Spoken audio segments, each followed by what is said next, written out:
它几乎是世界上最受欢迎的玩具，每秒钟就能卖出几套，也是全球 IP 联名最多的品牌之一。从星球大战到漫威系列，从迪士尼城堡到911跑车，它的出现不仅拓展了积木的玩法，更串联起了各年龄段的消费群体。没错，它就是大名鼎鼎的乐高积木。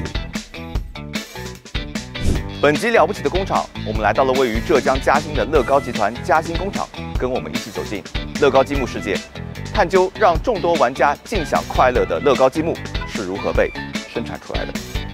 2016年底，乐高集团面向亚太地区，在浙江嘉兴迎来了自己的首个亚洲工厂。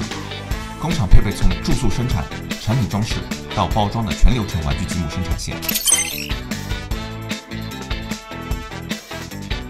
这里7×24小时全年无休，一年可生产上亿款不同型号的积木颗粒，可以说是一个永不停歇的积木制造机。如果说组成世间万物的基本单位是原子，那构筑起乐高玩具世界的，就是那一片片指甲盖大小的积木颗粒。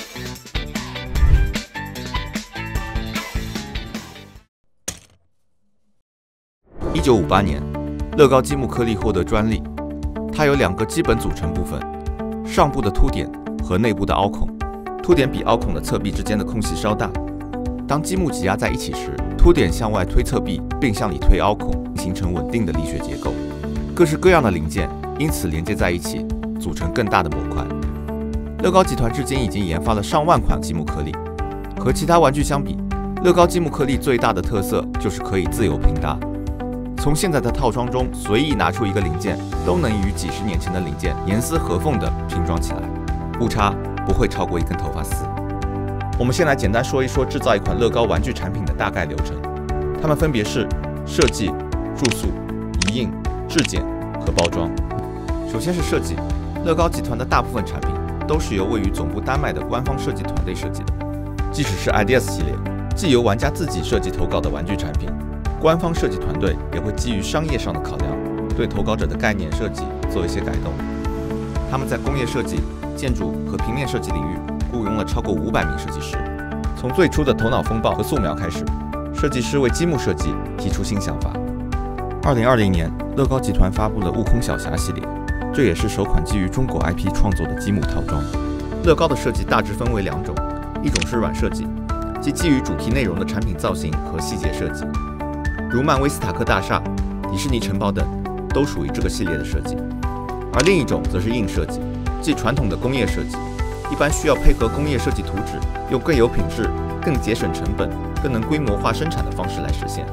如保时捷911跑车、1级方程式赛车、协和式客机等。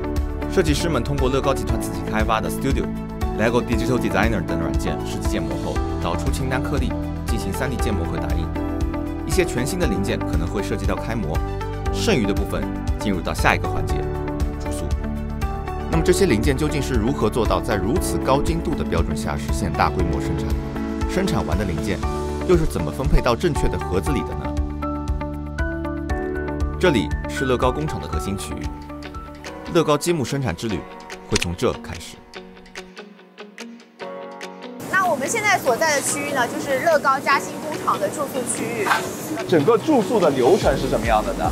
你可以看到，现在我们上方有很多的管道，所有用于生产的原材料都会经入这些管道，进入我们的混料机，然后混料机会将原材料和色母进行搅拌混合，搅拌后的原材料会被注射到那个注塑机内，然后呢，在加热到230到310摄氏度之后，会融化形成像牙膏一样质地的形状，挤入到特定的模具中。所有的原材料在注塑机内只需要经过几秒钟的时间就可以冷却，然后形成一个个我们所熟知的乐高积木。那我听下来，这个模具就是你们所有的重中之重、关键所在了。没错，是我们的核心资产。所以我们的模具都会经过定期的一个清理保养，确保我们乐高积木始终都是能够完美契合的。那我想问一下，一个模具能够生产多少种不同型号的颗粒呢？只能生产1种形状的积木，没错。但是1种形状的模具呢，它其实可以生产好多种的产品，因为它的颜色是可以更换的。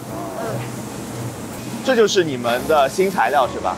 没错，是我们的生物基材料，它是从甘蔗中提取的，它的特性就是比较柔软耐用，它的延展性非常好。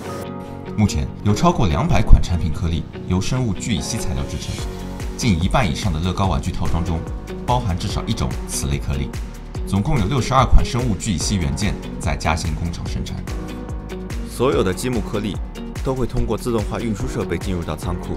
当某个产品需要某种乐高积木颗粒时，对应的颗粒将会被自动取出，进入到包装环节。大部分积木颗粒会被直接送去包装生产线，而乐高小人仔将被送往另一条生产线——一印产线。在那里，每个小人仔将会被印刷上表情。乐高小人仔诞生于1978年，当年上市后就大受欢迎。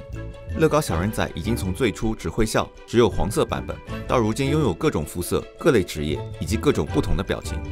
一印产线每小时能够为2.3万个乐高小人仔印刷上表情，是名副其实的给脸大王。我们拿到的是我们上一个生产部门注塑过来的一个纯色的一个原件。通过我们这边有12个印刷机，设备这种前后移动的红色上面刻的有各种图案，每一台设备上面有不同的颜色的油墨。通过这样一个上下运动的一个胶头拼接，还有叠印。那我看到整条产线也是速度非常快啊，它是如何做到又快又准的？因为它小人仔的表情真的很小。首先呢，我们这台设备它机械精度上面可以做到正负0.1毫米以内。另外一个呢，我们整个车间的大环境是控制恒温恒湿的。我们使用的主要的辅助的原材料都是全球统一采购。当然，色彩鲜艳、形态各异的积木颗粒一定逃不过熊孩子们的牙齿和小嘴的折磨。为了消除潜在的安全隐患，原材料粒子被注塑成为积木颗粒之后，都将进行严格的质量测试。尤其是精度和耐久度，能辨识的误差在1/1000毫米之内。而乐高工厂每生产100万块颗粒元件，未达标的数量仅有18块。积木在我们的产线被生产出来以后，它会被产线收集成样品，送到我们的质量实验室。一般我们会进行外观、尺寸、功能和产品安全。然后我们最重要的就是产品安全。你比如说我们现在上面这些放的这些，这是测试工具对吧？对，测试工具。比如说这个，它就是一个模仿小孩子的一个嘴巴的。当我们小孩子拿了玩具的时候，他可能会咬，这个玩具有可能会损坏。这个是模仿小孩子。如果它里面产生了一些结构的变化，我们要测试，就是说小孩的手指能不能伸到这个区域里面去。这个是一个测量，就是锐角的，就不能产生锐角来刺破小孩子的手指。然后最近几年的话，有没有创新的一些测试引入进来？我们现在越来越多的使用电子显微镜，第一个增加效率，第二个就是说比较客观，避免了人为的判断。还有一个就是我们现在把我们平常在医院里面用的那种 CT 引入到我们测量来，它会很清晰地展示出这个产品的3D 结构，甚至还能扫到产品看不见的内部。一套乐高玩具模型通常由成百上千个积木元件组成，如何快速准确地将这些颗粒分类投入不同的包装盒中，就成了工厂包装环节的核心难点。在自动化分拣线上，通过各个不同区域的感应和称重，中央计算器清楚地掌握每一块积木应有的重量。不同种类的积木颗粒因此能够通过光学传感器被快速准确地分类装入纸质袋中。对于细小的积木，比起漏了一块，工厂更喜欢多给你几块。这也是为什么我们每次拼完乐高模型之后，都会多出一些颗粒元件的原因。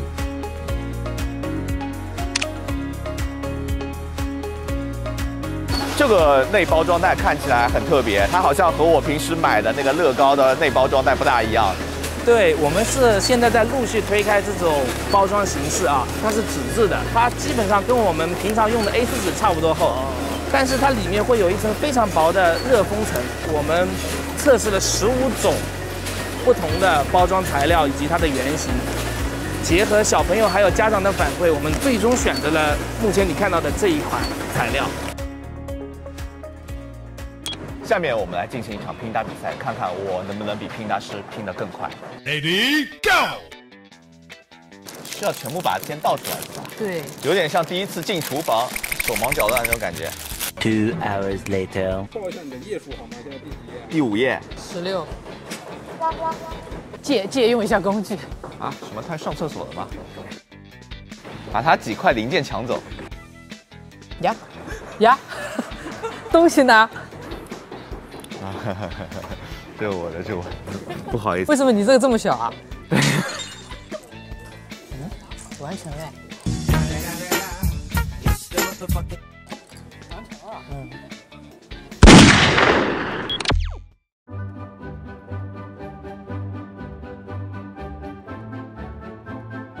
这里就是我们的3D 模型生产车间。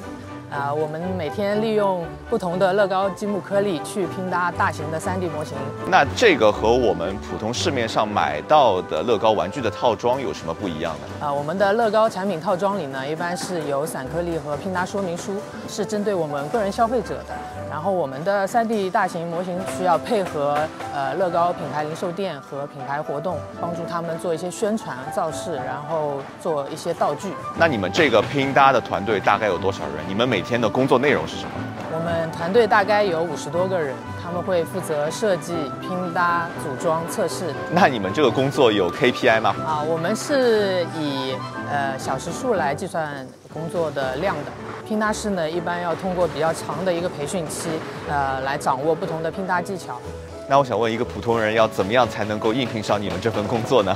我们其实对专业没有特定的要求，这个工种呢就需要有一定的专注力，然后对3维空间想象能力啊，色彩辨识度啊，包括团队合作能力、沟通能力都是有一定要求的啊。当然，我们这些都会在面试里面去考核。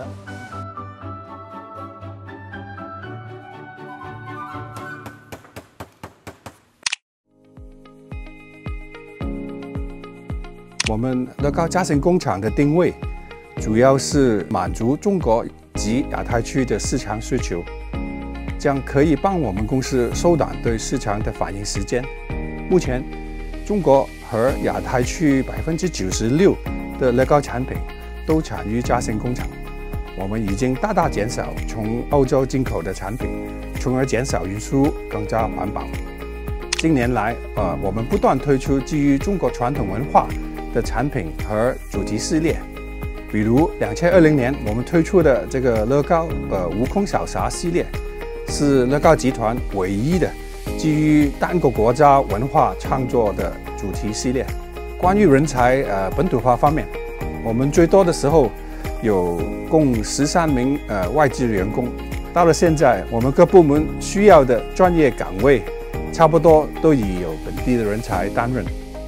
集团先后已经测试了600多种不同等级的新材料，其中生物GEC 材料已经于2018年投入使用。我们从2020年开始投资建设屋顶光伏发电，装机的总容量达到9.42兆瓦，意味着目前工厂约20%的电都来自绿色能源。从创始人丹麦木匠克里斯蒂安森打造的第一个木头鸭子玩具，到如今销往120多个国家和地区各式各样的玩具套装，乐高积木已不再是简单的儿童玩具。据统计，全人类每年花在拼搭乐高积木上的时间高达数十亿小时。而面对不同区域的消费者差异，乐高集团也进行了不同的文化探索，再加上 IP 联名的不断发展，使得产品层出不穷。嘉兴工厂的建立也是乐高品牌全球化产能升级的途径之一。与此同时，还有2家新工厂正在建设中，分别位于美国和越南，进一步扩大海外制造规模。我觉得这里不只是一个生产积木的工厂，更像是一个创意始发地。每一块积木都承载着无限的想象力和可能性，被送往世界各地，在消费者们分享和创造的过程中，构建出他们心中的理想世界。